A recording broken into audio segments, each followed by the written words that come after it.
সবার আগে দেশের মন্ত্রী যে হয় তার একটা ক্যাপাসিটি থাকে, তার সেই ক্ষমতা হয়, তবেই সেই মন্ত্রী হতে পারে, বিশেষ করে প্রধানমন্ত্রী এবং মুখ্যমন্ত্রী। আগে তাকে সম্মান করো, তারপরে তার সমালোচনা করো। তাকে নিয়ে ঘৃণ্য মন্তব্য করাটা কিন্তু কুরুচির পরিচয়, এবং তারা একটা বিশেষ প্রজাতির জীব, তারা কারুর ভালো চায় না। সিপিএমের সময় থেকে আমাকে টিকিট দিতে চায়, তো আমি বরাবরই বলেছি যে, সবসময়ই বলেছি, প্রত্যেকবারই বলেছি যে আমার এটা সাবজেক্ট নয়, আমার এটা বিষয় না, আমি এটাই লেখাপড়া করিনি। কারণ মমতা বন্দ্যোপাধ্যায়কে আমরা সবাই ভালোবাসি, অভিষেক বন্দ্যোপাধ্যায়ের অনেকে শুভাকাঙ্ক্ষী। বাবা এরমভাবে কোনোদিন আবেগ দেখানো যায় বা আবেগ নেওয়া যায়, আমি এখন সব নতুন জিনিসপত্র শিখছি যে একটা আবেগ নিতে গেলে একটা কিছু ভালোত্ব আমাকে দেখাতে হবে। এখানে এসে ঝালমুড়ি খাচ্ছেন বা নৌকা বিহার করছেন বা ঠনঠনিয়া কালীবাড়িতে পুজো দিচ্ছেন বা হাত নেড়ে সবাইকে বলছেন যে এটা হচ্ছে মানুষের ভালো লাগা। কারণ একটা সময় মনে হয়েছিল মমতা ব্যানার্জি একমাত্র পথ। 34 বছর সিপিএমের শাসনের পর মনে হয়েছিল, যখন সিপিএমের শেষ দিকটা খুব খারাপ অবস্থার মধ্যে দিয়ে যাচ্ছিল এবং অত্যন্ত জঘন্য জঘন্য কিছু ঘটনা ঘটছিল। আজকে তুমি যদি নিউ আলিপুরে যাও, নিউ আলিপুর আজ থেকে 20 বছর আগে 2000 সাল পর্যন্ত নিউ আলিপুর গম গম করতো পার্ক স্ট্রিটের মতো। এখন যদি তুমি নিউ আলিপুরে যাবে মনে হবে ভূতের আড্ডা। কমিটমেন্ট হচ্ছে আমার বাড়ির প্রতি, তোমাকে আমি বিয়ে করেছি, তোমাকে ভালো রাখার দায়িত্ব, তোমাকে খাওয়ানোর দায়িত্ব, ছেলে মেয়েকে পড়ানোর দায়িত্ব, সংসারের দায়িত্ব সব আমার। ভোট যুদ্ধে উত্তপ্ত শহর, তারই মধ্যে মুক্তি পাচ্ছে প্রত্যাবর্তনা। সেই ছবি নিয়ে এই মুহূর্তে আড্ডায় আমাদের সঙ্গে রয়েছেন অপরাজিত আড্ড। তোমাকে কেটিভি বাংলায় অনেক স্বাগত। নমস্কার। প্রত্যাবর্তন এই শব্দটা কিন্তু ইটসেলফ প্রচুর মানে ক্যারি করে। তোমার কি মনে হয় আজকের দিনে দাঁড়িয়ে প্রত্যাবর্তন বিষয়টা কতটা জরুরি? প্রত্যাবর্তন বিষয়, মানুষের জীবন থাকলেই প্রত্যাবর্তন কোনো না কোনো সময়ে, বিভিন্ন সময় বিভিন্ন রকমের প্রত্যাবর্তন হতেই হবে। সুতরাং জীবন থাকলে প্রত্যাবর্তন আছেই। এই ছবিতে আমরা কি দেখতে পাচ্ছি, কারণ অনেকগুলো ইস্যু তুলে ধরা হয়েছে, একটা সুইসাইড অ্যাটেম্প্ট, একটা জেনজির যে সমস্যাগুলো আমরা দেখতে পাচ্ছি, তুমি কিভাবে পুরো বিষয়টা দেখছো? অ্যাকচুয়ালি জেনজি যারা, তারা তো একটা দে আর ডিজিটাল জেনারেশন। এরা ডিজিটালি এতটা অ্যাডিক্ট, ডিজিটালি এতটা ইনফ্লুয়েন্সড যে আমাদের সঙ্গে এদের একটা খুব বড় গ্যাপ আছে। আমাদের সঙ্গে আমাদের বাবা মায়ের এক ধরনের গ্যাপ ছিল, এদের সঙ্গে আমাদের গ্যাপটা অন্যরকম। আমরা কিন্তু ওইভাবে কোনোদিন স্পেস চাইনি, এরা কিন্তু অন্যভাবে স্পেস চায়। এবং এদের জীবনে কথা খুব কম বলে, এরা তো কথা বেশি বলে না, কিন্তু নিজের আমি কি চাইছি সেই সম্বন্ধে খুব স্পষ্ট বক্তা, যে আমার এটা চাই মানে এটাই চাই, আমি এটাই করব যে কোনো শর্তে। আমরা যেরকম ভেবে দেখতাম, আমাদের সময় কি ছিল যে আমি যেটা চাইছি সেটা আর 5 জনের ভালো হবে কিনা সেটা কিন্তু খুব ম্যাটার করতো। সবারটা ভেবে তারপরে স্টেপ নেওয়া। ইভেন ভালোবাসলেও, কাউকে যদি আমি ভালোবাসি কিন্তু তাতে যদি আমার বাড়ির সম্মান নষ্ট হয়, তাহলে সেই কাজটা আমি করব না। এতটা পর্যন্ত তো আমরা দায়িত্ব নিতাম যে বাবার মুখ নষ্ট হবে, মায়ের মুখ নষ্ট হবে, লোকে বাবা মাকে ধরে কথা বলবে, সুতরাং সেই কাজটা করব না। কিন্তু এদের যে কোনো ছোটো খাটো বড় বিষয় তো আমি ছেড়ে দিলাম, সেই ব্যাপারে এরা খুব স্পষ্টবাদী, এদের কাছে চাই মানে চাই, আর এরা এদের মতো করে বাঁচে। সুতরাং সেখানে এদেরকে বুঝে ওঠাটা বা বুঝতে পারাটাই একটা বড় চ্যালেঞ্জ। এবং এই ছবির ক্ষেত্রেও তাই। এই যে মেয়েটা যে বলছে যে আমি বাবা তোমাকে চেয়েছিলাম, কিন্তু বাবাকে কোন পরিপ্রেক্ষিতে চেয়েছিলাম? আমার বাবা মাও আমাকে সময় দিতে পারেনি। আমার কি কোনো অভিযোগ ছিল না? অভিযোগ করার জায়গা ছিল না? আমি অভিযোগ করেছি। কিন্তু এখনকার ছেলে মেয়েদের অভিযোগ তৈরি করে নেয় এরা। তো এইরকম এটার এই ব্যাধিটার মধ্যে দিয়ে আমরা সবাই যাচ্ছি, এই জার্নিটা আমরা সবাই করছি। এটা নিয়েই ছবি হচ্ছে প্রত্যাবর্তন। সেখান থেকে আসবো, এই মুহূর্তে আমরা সবাই ভীষণ কাজে ব্যস্ত, মা বাবারাও থাকেন, আমরাও থাকি, সেই জায়গা থেকে একটা ডিস্টেন্স কোথাও হয়তো এই জেনারেশনে তৈরি হচ্ছে এবং সময় দিতে পারছেন না। আগে দেখতাম একটা জয়েন্ট ফ্যামিলি, এখন প্রতিটা জায়গায় দেখছি নিউক্লিয়ার ফ্যামিলি হয়ে যাচ্ছে। সেটাও কি কোনো কারণ যে হয়তো অন্যভাবে আরও বাবা মাদের কাছে পাওয়ার জন্য এই সমস্যাগুলো ক্রিয়েট হচ্ছে? ডিপ্রেশন অনেক বেশি শুনতে পাচ্ছি আমরা। দেখো, আমার যখন আমার হাজব্যান্ডের সঙ্গে আলাপ হয়, তখন আমার হাজব্যান্ড খুব কম কথা বলা একটা মানুষ, যার সঙ্গে আমার পরিচয়, আর আমি অত্যন্ত বেশি কথা বলি। তারপরে আমি এসে রিয়েলাইজ করি ওর বাড়িতে যে ওর কথা বলার কারণটাই হচ্ছে ওর বাবা চাকরি করে, মা চাকরি করে, ও কাজ করে, তিনজনের সঙ্গে দেখা হয় রাত্রিবেলা, খায় দায়, সঙ্গে সঙ্গে ঘুমিয়ে পড়ে, এরা কোনো কথা বলে না, এরা নিজেদের মধ্যে কথা বলে না। আমার মাও কাজ করতেন, কিন্তু আমাদের বিরাট বড় পরিবার ছিল, আমরা জেঠিমা, কাকা, জ্যাঠা, সবার মধ্যে আমাদের পাড়াটাই একটা পরিবার ছিল, সারাক্ষণই হই হই হই হই হচ্ছে, সমস্ত বন্ধুবান্ধব পাড়ার মধ্যে। এখন যেটা পাড়ার মধ্যে কারোর বন্ধু হয় না, স্কুলের সব দূরে দূরে বন্ধু, কে কোথায় থাকে, আমাদের তো সব বন্ধু পাড়ার মধ্যে, একই পাড়ার বন্ধু। তো আমরা কোনোদিন ফিলই করিনি, মা না থাকলেই বরং ভালো হয়, মা থাকলেই বলবে এই কাজটা কর, একদম বসবি না, বসে থাকতে নেই, মেয়েরা কেন বসে থাকবে, এই কাজ কর, ওই কাজ কর, গাছে জল দে, অমুক কর, জামা কাপড় মেল, কাপড় তুলে আন, ও এক্ষুনি পড়তে বস, বাবারে বাবা, তার থেকে মা কিছুক্ষণ মানে পড়াতে যাওয়াটাই ভালো, এরকম মনে হতো। কিন্তু এখন যেটা হচ্ছে যে সত্যি সত্যি বাবা মায়েরা সময় দিতে পারে না, সেইটাকে অন্যভাবে কম্পেনসেট করার চেষ্টা করে বিভিন্ন জিনিসপত্র দিয়ে, তাকে ব্যস্ত রেখে, মোবাইল দিয়ে, তার ইম্প্যাক্টটা অন্যরকম হচ্ছে। কিন্তু একটা কথা আমাদের সময় প্রচলিত ছিল, সব কিছুই জানার দরকার নেই, তোমার ওপর নেই ভুবনের ভার, সব কিছু জানলে ক্ষতিই বেশি, মাথা ভারী হয়। আজকে যে আমরা এত কিছু দেখি, মনে রাখতে পারি কি? মনে রাখার তো একটা ক্যাপাসিটি হয়, মানুষ কিন্তু এখন কিছু মনে রাখে না, বাচ্চারা দেখবে কোনো কিছু মনে রাখে না, টক করে গুগল করে দেখে নেয়। আগে আমরা যেরকম মনে রাখতাম, ফোন নাম্বার মনে রাখতাম, নাম মনে রাখতাম, এটা মনে রাখতাম, লেখাপড়া মনে রাখতাম, পাতার পর পাতা মুখস্থ রাখতাম, আমাকে যেরকম বলে অপরাজিতার পাশ দিয়ে স্ক্রিপ্টটা ঘুরিয়ে নিয়ে গেলে ওর মুখস্থ হয়ে যায়, এখন কিন্তু কেউ করে না। তোমাকে কেন আমরা দেখতে পাই না, বা তোমার কি মনে হয় যে মানুষের জন্য কাজ করতে গেলে অন্যান্য মানে রাজনীতিতে যাওয়ার প্রয়োজন, বা অন্যান্য ফিল্ডে তাদের জন্য কাজ, মানে একটা সেই কাজের জায়গা, সে একটা কাজের ফিল্ড পাওয়াটা প্রয়োজন, নাকি মানে সোশ্যাল মিডিয়া ফিল্ডের কথা বলছো না রাজনৈতিক জায়গায়? আচ্ছা, রাজনৈতিকে দেখো, মানুষের জন্য কাজ করার জন্য রাজনৈতিক মঞ্চে যেতে হবে, বা রাজনৈতিক একটা ব্যক্তিত্ব হয়ে উঠতে হবে, তার কোনো মানে নেই। মানুষের জন্য কাজ করাটা হচ্ছে ইচ্ছে আর কর্ম, তুমি কি কর্ম নিয়ে এসছো।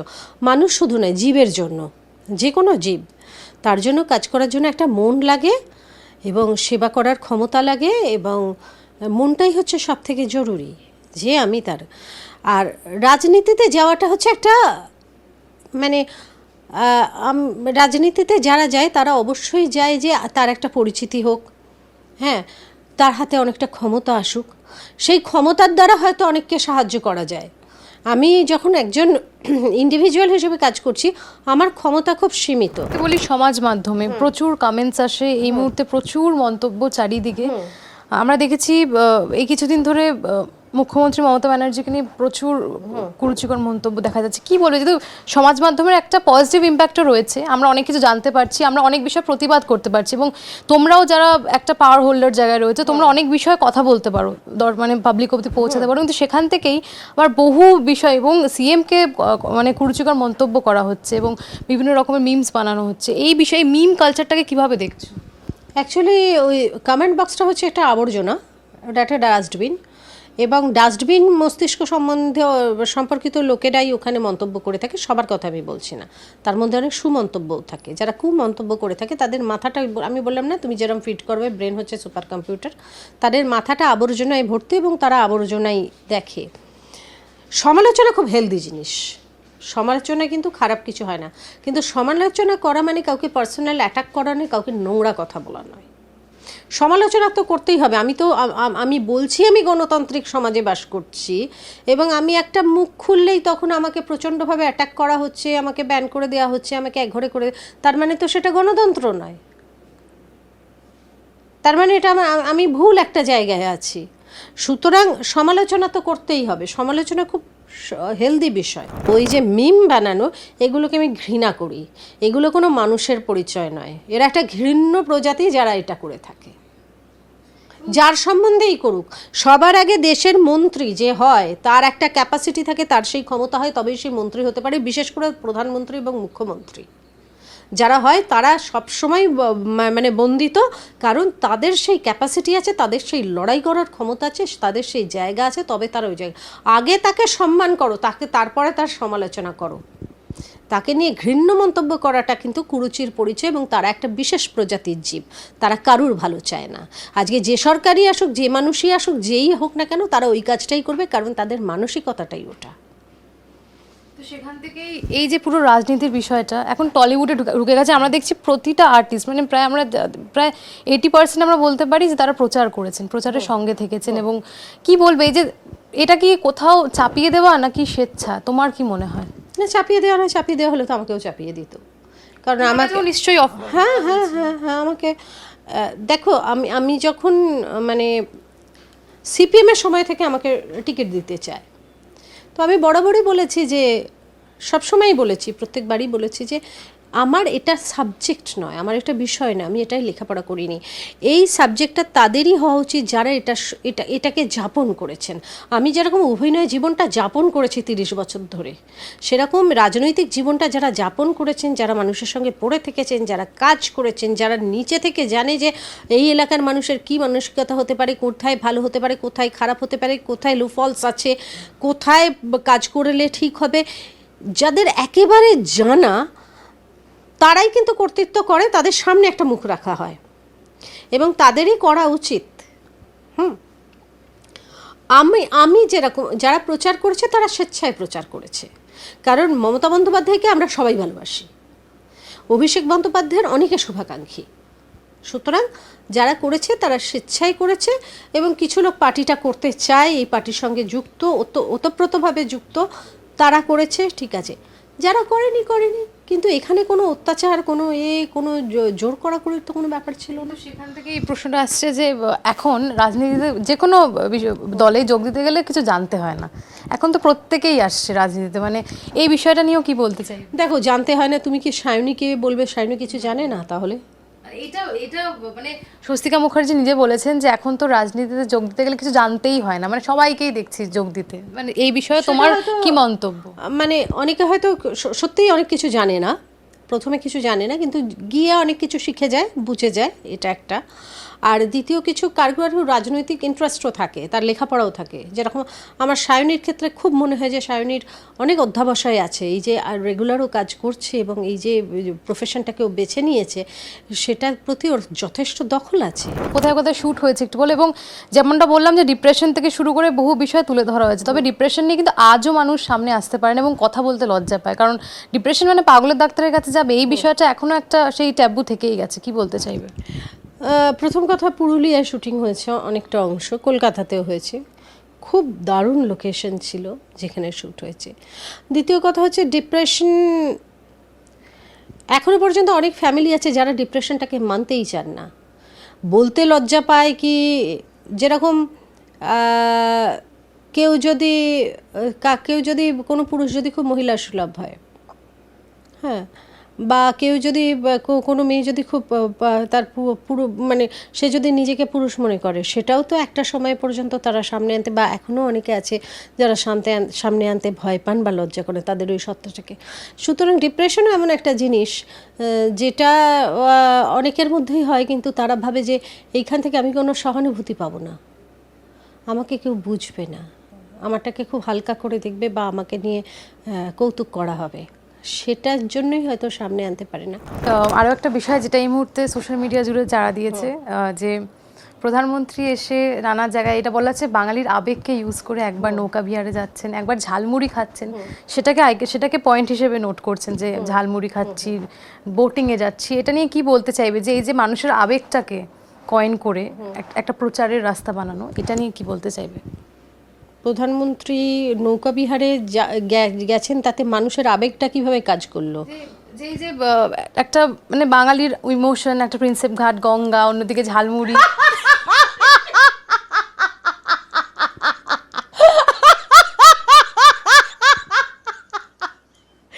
বাবা, এরকম ভাবে কোনোদিন আবেগ দেখানো যায় বা আবেগ নেওয়া যায়? আমি এখন সব নতুন জিনিসপত্র শিখছি যে একটা আবেগ নিতে গেলে একটা কিছু ভালোত্ব আমাকে দেখাতে হবে বা আমার পরিচয় দিতে হবে, তবে আমি মানুষের আবেগের কারণ হব। হয় আমাকে একটা ভালো কাজ করতে হবে, না হলে একটা আমাকে ভালো অভিনয় করতে হবে, না হলে আমাকে একটা ভালো পারফরমেন্স করতে হবে, কিছু একটা ভালো আমাকে যোগ্যতা প্রমাণ করতে হবে, তবে সেটা আবেগটা মানুষের কাজ করবে। দেওয়া এবং নেওয়া দুইয়ের ক্ষেত্রেই।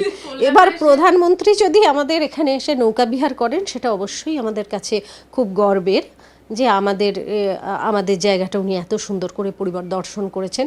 এটা আবেগের থেকেও বেশি কথা যে অহংকারের, যে আমাদের কলকাতা এত সুন্দর এবং এত পুরনো শহর, এবং উনি এসে এত সুন্দর করে দেখলেন, ছবি টবি তুললেন। এটা অবশ্যই আমাদের সবার ভালো লাগা এবং আবেগের মধ্যে অনেক পার্থক্য আছে। সবটাকে এখন বাংলাটা লোকে এত খারাপ বলে আর এত খারাপ মানে করে, যার কোনো মানে নেই আর কি। আবেগ আর ভালো লাগার মধ্যে পার্থক্য আছে। উনি এখানে এসে ঝালমুড়ি খাচ্ছেন বা নৌকা বিহার করছেন বা ঠনঠনিয়া কালীবাড়িতে পুজো দিচ্ছেন বা হাত নেড়ে সবাইকে বলছেন যে এটা হচ্ছে মানুষের ভালো লাগা। যখন ইন্দিরা গান্ধী এসেছিলেন, আমরা তখন খুব ছোট, তখন এই ভালো লাগাই তৈরি হয়েছিল যে প্রধানমন্ত্রী এসেছে। তখন তো আরও বড় ব্যাপার ছিল। এখন তো প্রধানমন্ত্রী এরকম আসে, তখন তো আর ওরকমভাবে আসতেন না। এই যে পশ্চিমবঙ্গে প্রধানমন্ত্রী এসেছে, সেটা একটা বিরাট বড় ব্যাপার ছিল। বহু মানুষ দেখতে গিয়েছিল। তখন তো এত বাস ট্রামও এত ইজি ছিল না, কত কষ্ট করে মানুষ দেখতে গিয়েছিলেন ইন্দিরা গান্ধীকে। হ্যাঁ, সুতরাং আজকে যে উনি এসে এই যে র্যালি করছেন, এই যে গঙ্গা বিহার করছেন, এই যে পুজো দিচ্ছেন, বা ওনার আনুষঙ্গিক ওনার যারা পারিষদ আছেন যারা করছেন, এটা অবশ্যই মানুষের ভালো লাগা। কিন্তু উনি কি প্রতিশ্রুতি দিচ্ছেন এবং মানুষ কতটা বিশ্বাস করছে, সেটা হচ্ছে আবেগের জায়গা। সেটা মানুষই বলতে পারবে এবং মানুষই তার প্রমাণ দিতে পারবে। সেটা আমরা কেউ অ্যানালিসিস করতে পারবো না। ওনার বক্তব্য, মমতা ব্যানার্জিকে বিশ্বাস করেছিল বলে মানুষ এইখানে এনেছিল, মমতা ব্যানার্জিকে সেই জায়গা দিয়েছিল। কারণ একটা সময় মনে হয়েছিল মমতা ব্যানার্জি একমাত্র পথ। হ্যাঁ, 34 বছর সিপিএমের শাসনের পর মনে হয়েছিল, যখন সিপিএমের শেষ দিকটা খুব খারাপ অবস্থার মধ্যে দিয়ে যাচ্ছিল এবং অত্যন্ত জঘন্য কিছু ঘটনা ঘটছিল, এবং তাদের মানে জঘন্য ঘটনা ঘটছিল মানে ঘটে যাচ্ছিল, মানে তাদের স্ট্র্যাটেজিতে ভুল হচ্ছিল। এটা তো ঘটনা যে ওনারা যে ডিসিশন নিচ্ছিলেন হয়তো ভালোভাবেই নিচ্ছিলেন, কিন্তু সেগুলো ভুল হচ্ছিল। সেগুলো হঠকারিতা না করে আর যেহেতু এত বছর সময় নিয়ে ফেলেছ, আরও কিছু বছর সময় নিয়ে সেগুলোকে ইমপ্লিমেন্ট করলে হতো। কিন্তু তখন মানুষের মনে হয়েছিল আবেগ হচ্ছে ওটা। মমতা ব্যানার্জির ক্ষেত্রে মানুষের আবেগ কাজ করেছিল যে হ্যাঁ, এই হচ্ছে সে যে আমাদেরকে উদ্ধার করতে পারেনি। উনি যে ওনার প্রতিশ্রুতি কি হচ্ছে এবং ওনাকে মানুষ কিভাবে মন থেকে গ্রহণ করছে এবং কতটা মানুষ ওনাকে বিশ্বাস করছে, সেটা ভোট বলবে। আবেগটা ভোটে দেখা যাবে। উনি নৌকা বিহার করে মানুষের আবেগ নিচ্ছেন বা পুজো করে মানুষের আবেগ, ওইভাবে আবেগের আদান প্রদান হয় না। একটা বিষয়, এই বছরের ভোটটাকে বলা হচ্ছে পোলারাইজেশনের ভোট, এবং হিন্দু মুসলিমের বিষয়টা অনেকটা বেশি করে মানে ওয়াইডার স্পেস পাচ্ছে। সেখান থেকে তুমি ভোট দিতে যাওয়ার আগে কোন বিষয়গুলো মাথায় রাখবে, এবং এই যে পোলারাইজেশনের একটা নির্বাচন বলা হচ্ছে এবারেরটা, এটা নিয়ে কি বলতে চাই? এবারে আমি খুব মানে আমার জন্ম থেকে আমার বাড়ির ভোট কেন্দ্র ছিল, ধরো আমি এখানে দাঁড়িয়ে আছি, ওইখানে এখনও ভোট হয় আমাদের বন্ধু সমিতি। আমার বাড়ির ছাদে দাঁড়ালে ঠিক 3 হাত 5 হাত ডিস্টেন্স, সেখানে ভোট কীভাবে হয় আমি তো দেখেছি। ব্যালট বক্স ছুঁড়ে ফেলা থেকে আরম্ভ করে মারামারি, কাটাকাটি, খুনি, আমি তো জীবনে প্রচুর দেখেছি। আমি মধ্য হাওড়ার মেয়ে, সুতরাং এখানে কটা উইকেট পড়লো, ওখানে কটা উইকেট পড়লো, এটা ছিল ভোটের গল্প, মানে কটা মার্ডার হলো। ওকে, অহিংস ভোট খুব কাম্য, ভোটে কোনো হানাহানি হবে না। এই আগের দফায় বোধহয় হয়ও নি। এটা একটা বড় পাওয়া, এটা একটা খুব বড় পাওয়া যে হ্যাঁ, এবং 93% ভোট হয়েছে, এটা আমি কোনোদিন শুনিনি। ভোট ম্যাক্সিমাম 65 হয়। মমতা ব্যানার্জি যে বছর এসেছিলেন সে বছর 85% ভোট হয়েছিল 2011-তে। এবারে 93% ভোট যেহেতু হয়েছে, সেটা এসআইআরের জন্য মানুষ খানিকটা ভেবে হচ্ছে ভোট না দিলে হয়তো নাগরিকত্ব ক্যান্সেল হয়ে যাবে, সেই জায়গা থেকে মানুষ ভোট দিয়েছেন এবং দেবেনও, এবং সুরক্ষিতভাবে ভোট দিতে পারেন। এটাই কাম্য। কি আমি চাই সবাই ভোট দিক, কারণ ভোট হচ্ছে নাগরিক অধিকার। কিন্তু ভোট সবসময় দেওয়া উচিত যে একটা জিনিস ভেবে, যতই তুমি আমরা ভাবি যে ভোট দিয়ে কোন সরকার এলো আর কোন সরকার গেল তাতে আমার কি এলো গেল? আমি তো সেই রোজগার করতে বেরোবোই, আর রাত্রিরে 2টো রুটি খাই, সেটাই খাবো, আর হাই প্রেশারের ওষুধ যেরকম রোজ খাই খাবো। অন্য সরকার এসেছে বলে ওষুধটা যে বন্ধ হয়ে যাবে তাও তো নয়, রোগটা সেরে যাবে না। কারণ সামাজিকভাবে আমি সকালবেলা উঠে দাঁত মাজি এবং রাত্রে ঘুমোতে যাই, আমি যেই সারা দিনটা, সেটা আমার রাজনৈতিকভাবেই ঠিক করা, রাজনীতিই ঠিক করে দেয়, সরকারই ঠিক করে দেয় যে ব্রাশটা দিয়ে এবং যে টুথপেস্টটা দিয়ে আমি দাঁত মাজবো সেটার দাম থেকে আরম্ভ করে এবং রাত্রিরে যে আমি নিশ্চিন্তে ঘুমোতে যাবো, আমি কতটা নিশ্চিন্ত হয়ে ঘুমোতে যাবো, আমার সামাজিক পরিস্থিতিটা কী, আমার বাড়ির পরিস্থিতিটা কী এবং আমার পারিপার্শ্বিক পরিস্থিতিটাকে, সেটা ওই সরকারিভাবে বা রাজনৈতিকভাবেই ঠিক করা। সুতরাং আবেগ না দিয়ে সত্যিই কিসের সুবিধে হতে পারে সেইটা ভেবে অধিকার, মানে নিজের অধিকার সম্বন্ধে সচেতন হয়। কারণ আমাদের মানুষদের যেটা মানে ভারতবর্ষের মানুষের যেটা সমস্যা, মানুষ সবসময়ই আবেগে ছোটে, তুমি যেটা বলছিলে। হ্যাঁ, সুতরাং আবেগতাড়িত না হয়ে সবটা ভেবে, 7-5 ভেবে কিসে আমার এতদিনে ভালো হয়েছে এবং কিসের মধ্যে আমি ভালো দেখতে পাচ্ছি এবং আমি যে পার্টিটাকে ভোট দেব সেটাকে আমি কতটা জানছি বা বুঝতে পারছি, তার সম্বন্ধে আমার কতটা R&D আছে। এমন একটা পার্টি যার সম্বন্ধে আমি কিছু জানিই না, ওকে। সুতরাং আমার কতটা R&D আছে, আমি যাকে খুশি ভোট দিতে পারি, কিন্তু আমাকে জানতে হবে যে এই লোকটা কতটা বিশ্বস্ত, কতটা কাজ করে, এর জন্য এর রেকর্ডস কী আছে, কি কি কাজ করে এসেছে, কতটা কথা রাখতে পেরেছে, কি কি কথা রাখতে পেরেছে, কি কি কাজ হয়েছে আমার এলাকায়, প্রত্যেকটা মানুষের এটা জানতে হবে। আমি কি কি কাজ হয়েছে আমার এলাকায়, আমার সম্ভাবনা, আমার সন্তানকে বাইরে যেতে হবে না। আজকে তুমি যদি নিউ আলিপুরে যাও, নিউ আলিপুর আজ থেকে 20 বছর আগে 2000 সাল পর্যন্ত নিউ আলিপুর গম গম করতো পার্ক স্ট্রিটের মতো। এখন যদি তুমি নিউ আলিপুরে যাবে মনে হবে ভূতের আড্ডা, কালো অন্ধকার, সমস্ত দোকানগুলোর এসির ভেন্টগুলো নেমে গেছে, ভেঙে গেছে। আর আমি সেদিন গিয়ে জিজ্ঞাসা করলাম যে কি হয়েছে, বললো কেউ তো থাকে না, কারোর ছেলে মেয়ে তো থাকে না, পুরো বৃদ্ধাশ্রম, সব ছেলে মেয়ে। সেরকম যারা প্রান্তিক মানুষ, যারা খুব গরিব মানুষ, তাদের ছেলে মেয়েরাও থাকে না, কাজ নেই, কারণ তাদের তো কাজ করে খেতে। আমি একটা আশ্রমে যাই, সেই আশ্রমের 1500 স্টাফ যারা কাজ করেন তারা সবাই সন্দেশখালির, স্ত্রী পুরুষ বা মহিলারা, অনেকে বিবাহিত মহিলাদের, মানে যারা বিয়ে করেছেন তারা বউ নিয়ে চলে গেছেন। এরকম 1500 স্টাফ তামিলনাড়ুতে শুধু সন্দেশখালির, আমাদের বেঙ্গল থেকে। আমাকে এইটা বুঝতে হবে যে আমি বুড়ো বুড়ি, আমার ছেলে আমার কাছে থাকতে পারছে না, আমার সন্তান আমার কাছে থাকতে পারছে না, তার সেই ফ্যাসিলিটি নেই, তাকে বাইরে গিয়ে কাজ করতেই হচ্ছে। সুতরাং আমি কি দেখতে পাচ্ছি, আমি বুঝি না, আমি ভোট সম্বন্ধে কিছু বুঝি না, আর তুমি তো বাঁচতে তো তোমাকে হবে, বাঁচতে গেলে কিছু জিনিস বুঝতে হবে, সেটা বুঝে ভোট দেওয়া উচিত। একদম প্রত্যাবর্তনে ফিরি, জেনজি রয়েছে বিষয়টা, এটাই প্রত্যাবর্তন, যে আমি বুঝছি এবং আমি আমার রুটে ঠিক আছি, এটাই হচ্ছে প্রত্যাবর্তন। কোন কোন বিষয়ে চেঞ্জ হওয়া উচিত এই সমাজে বলে তোমার মনে হয়? যদি কিছু কিছু বিষয় তোমাকে আজ বলতে বলি, তোমার মনে হয় যে বদলালে হয়তো ভালো হয়? সবার আগে প্রশাসনের ঠিক হওয়া উচিত। এই যে পুলিশকে কোনো কিছু কমপ্লেন করতে গেলেই পুলিশ আগেই ডায়েরিটা নিতে চান না, সাধারণ মানুষের।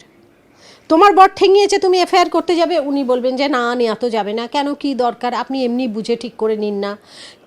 কারোর বাড়িতে কেউ অত্যাচার করেছে, কেউ মারধর করেছে, তুমি জিডি করতে যাবে, ওই জায়গা থেকে একে ঠিক হওয়া উচিত।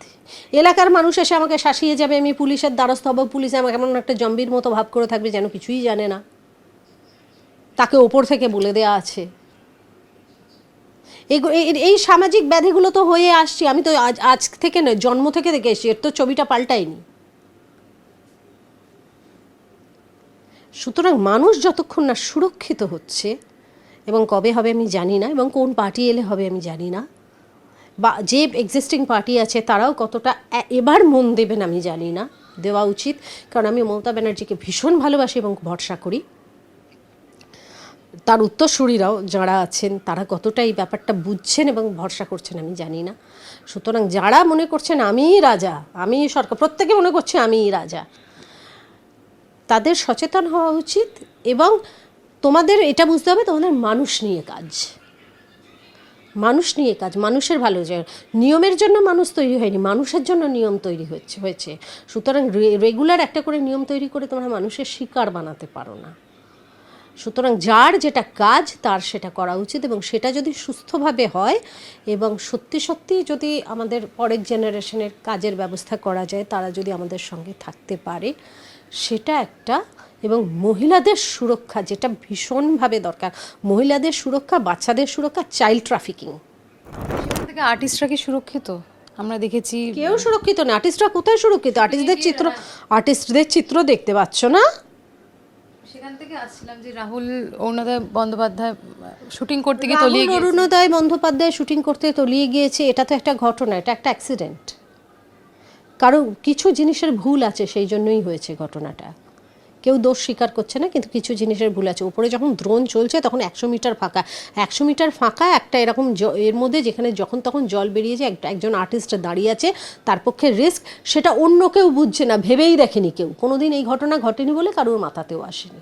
তবে এখন কিন্তু বহু আর্টিস্ট বলছেন যে আমরাও এরকম বহু কিছু দুর্ঘটনা ঘটেছে, তবে এতটা ঘটে। আমার সঙ্গেই ঘটেছে, 100 বার ঘটেছে। আমার 30 বছরের অভিনয় জীবনে অন্তত 100টা ঘটনা আমি বলে দেবো, যে কোনো মুহূর্তে দাঁড়িয়ে আমি মরে যেতে পারতাম। যে কোনো মুহূর্তে। রাজস্থানে আমরা শুটিং করছি, যে কিশোর কুমার জুনিয়র, আমি আর বুম্বাদা বসে আছি, ওপর থেকে মানে বালির পাহাড়ের ওপর থেকে নিচে জিপটা পড়লো ধাম করে। কৌশিক গাঙ্গুলি বলছে, মরুভূমি তো দূরে চকচক করে, দেখা যায় না। কৌশিক গাঙ্গুলি বলছে, তুমি ড্রাইভারকে বলছে, তুমি বলো ওই দিকটা যাওয়া যাবে কিনা, তুমি বলো ওই দিকটা যাওয়া যাবে কিনা। সে পাকামি করে, মানে যেখানে বেড়া দেওয়া আছে, কাঁটা তার দেওয়া আছে, যার উপরে যাওয়া যায় না, সেখানে গাড়িটা নিয়ে চলে গেল। আমরা সব শুদ্ধ পুরো জিপটা হরহর করে চোরাবালির মধ্যে ঢুকে যাচ্ছিল। সেগুলো নিয়ে কেউ কোনো জানতেও পারেন। প্রত্যেক মুহূর্তে ঘটনা ঘটে, প্রত্যেক মুহূর্তে ঘটে, প্রত্যেক মুহূর্তে কিছু না কিছু ঘটে চলেছে। এই যে এত ফাইট সিকোয়েন্স হয়, এই লাগছে, এই ফাটছে, এই কাটছে, এই ভাঙছে, হয়ই হয়। এগুলো হচ্ছে শুটিংয়ের অঙ্গ। কিন্তু রাহুলের সঙ্গে যেটা হয়েছে সেটা কাম্য নয়, সেটা কখনোই কাম্য নয়। সেটা ওর সঙ্গে হয়েছে, এবং আর যার জন্যই সচেতনমূলক ব্যবস্থা। তারপরে সবাই রিয়েলাইজ করছে যে না, ভুল হচ্ছে। এই কথাটাই ভুল যে লজ্জা ঘেন্না ভয় 3 থাকতে নয়, কারণ জীবন হচ্ছে সব থেকে মূল্যবান। যেটা ভীষণ জানতে ইচ্ছা করছে, তোমার এখানে আসলে এই প্রশ্নটা আমি করি। এই মুহূর্তে আমরা দেখি যে প্রচুর সম্পর্ক ভাঙছে এবং গড়ে, সেখান থেকে ডিপ্রেশন হয়। কি বলবে? এখন তো লিভ ইন শব্দটা অনেক বেশি শুনতে পাই আমরা, যে বিয়ে করবো, এর থেকে লিভ ইন করে নেওয়াটা বেটার। এটা জেনজি, এটা, এবং এটা আমি তো মেনেও নিয়েছি। এবং প্রচুর লোকজন লিভ ইন করতো, এবং সুপ্রিম কোর্ট কিন্তু পরকীয়াকে সমর্থন করেছে। হ্যাঁ, সুপ্রিম কোর্ট বুঝেছে এইভাবে মানুষকে আর বেঁধে রাখা সম্ভব নয়। কারণ মানুষের এক্সপোজার যা বাড়ছে এবং মানুষের বন্ধুবান্ধব বাণিজ্যের পরিবৃত্তি যেভাবে বাড়ছে, তাতে যদি এক মানুষকে একইভাবে রাখতে বলা হয়, তাহলে ডোমেস্টিক ভায়োলেন্স আরও বাড়বে। আমার সামনে প্রচুর অপরচুনিটিস আছে, আমি কোথাও বাঁধা আছি, তার মধ্যে তাহলে আমার আবার বর্বরতাটা বাড়বে। এই যে এত সম্পর্ক ভাঙন এবং ভেঙে যাচ্ছে, সেপারেশন বাড়ছে, এটা কি বলতে চাইবে তোমরা? মানে সুযোগ বেশি থাকলে সম্পর্ক ভাঙবে।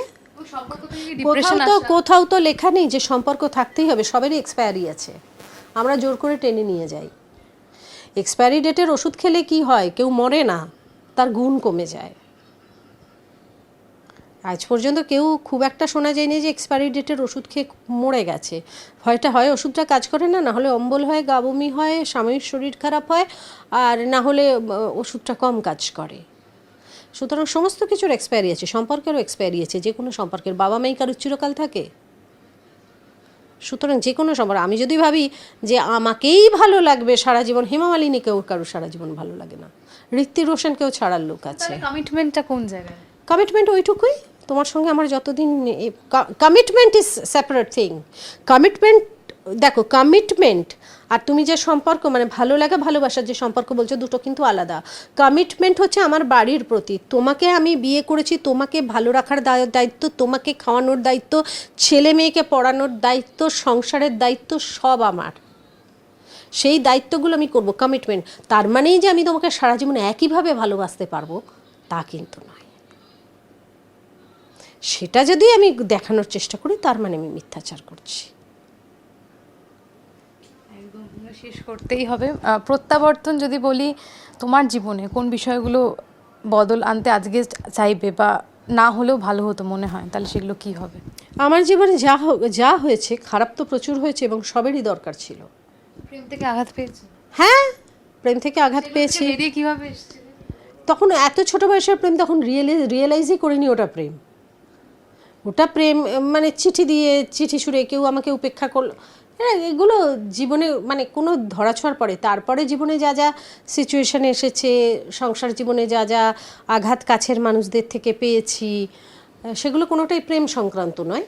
কিন্তু যেভাবে হ্যাঁ, সাংসারিক যে সংসারও তো একটা বিশাল পলিটিক্যাল জায়গা। হ্যাঁ, সেখানে যা যা পলিটিক্স হয়েছে, যেভাবে করেছি, একটা মানুষ যখন 30 বছর সংসার করে ফেলেন এবং জয়েন্ট ফ্যামিলিতে, আমার এখনও পর্যন্ত 10 জন মেম্বার বাড়ি, তারা না সব কিছু শেখা হয়ে যায় এবং সব কিছু নেওয়ার ক্ষমতা হয়ে যায়, সমস্ত কিছু সহ্য করার ক্ষমতা হয়ে যায়।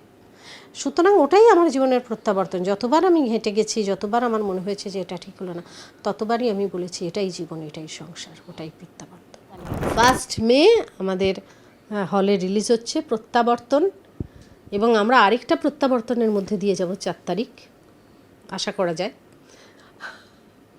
তো তার আগেই আমাদের ছবিটা রিলিজ হচ্ছে। আমি জানি এখন আপনারা অনেকেই ভাবছেন এই ভোটের রেজাল্টের মধ্যে ছবি রিলিজ হচ্ছে, কিন্তু এটা একটা অসাধারণ ছবি এবং আমার মনে হয়েছে এই ছবিটা ঠিক সময় রিলিজ হচ্ছে। আমাদের সবার প্রত্যেকের দেখা উচিত ছবিটা, এবং 3টা জেনারেশনকে এখানে দেখানো হয়েছে। সুতরাং আপনারা সপরিবারে গিয়ে ছবিটা দেখবেন এবং ছেলে মেয়েদের অবশ্যই দেখাবেন, কারণ এটা 13+ দিয়েছে সেন্সর, কারণ স্কুলে দেখানোর জন্য এবং বাচ্চাদের দেখানোর জন্য। এবং অবশ্যই হলে গিয়ে ছবি দেখবেন, কারণ ছবি বানানো হয় হলের জন্য।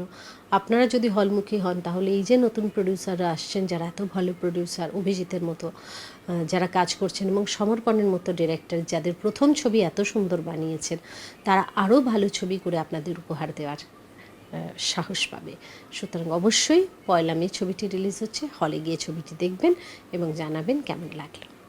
থ্যাংক ইউ সো মাচ আমাদের এতটা সময় দেওয়ার জন্য। এরকম আরও সাক্ষাৎকার দেখতে হলে চোখ রাখুন KTV বাংলার পর্দায়। ক্যামেরায় স্বপন রায়ের সঙ্গে অনুষ্কা, KTV বাংলা, কলকাতা।